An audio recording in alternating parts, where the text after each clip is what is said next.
এই তো ভারতবর্ষের হাল। একটা মহিলার তিনখানা বাচ্চা নিয়ে ট্রেনে উঠেছে, আর বাচ্চাটার বয়স দেখুন, বড়জোর 2.5 থেকে 3 বছরও হয়নি বোধহয়।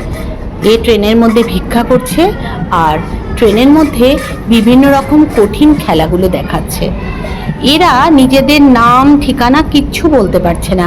বহুবার জিজ্ঞাসা করাতেও ঠিকঠাক কিছুই উত্তর দিচ্ছে না। তার মানে সহজেই বোঝা যাচ্ছে এরা বহু বছর ধরে এদেশে হয়তো নেই, অন্য কোথাও থেকে এসছে, তাও বলতে পারবো না। যাই হোক, এই হচ্ছে আমাদের ভারতের অবস্থা।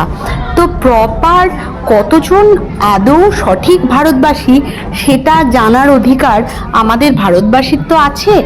সেই জন্য এসআইআরটার প্রয়োজন, সেই জন্য এনআরসিরও প্রয়োজন, আর আর যা যা কিছু আছে সব কিছু প্রয়োজন। এবার যারা বিরোধিতা করবে, সেটা তারা কেন করছে সেটা হয়তো একটা মূর্খ মানুষও বুঝতে পারবে। অনেকেই বলে যে এরা গরিব, এরা কোথায় থেকে এসছে এরা জানে না ঠিক করে। হতে পারে, কিন্তু এটারও তো প্রপার কিছু তথ্য থাকা প্রয়োজন। গভর্নমেন্টের তো নোটিশে থাকবে যে এই এই মানুষগুলো ভবঘুরে এইভাবে তারা জীবনযাপন করে।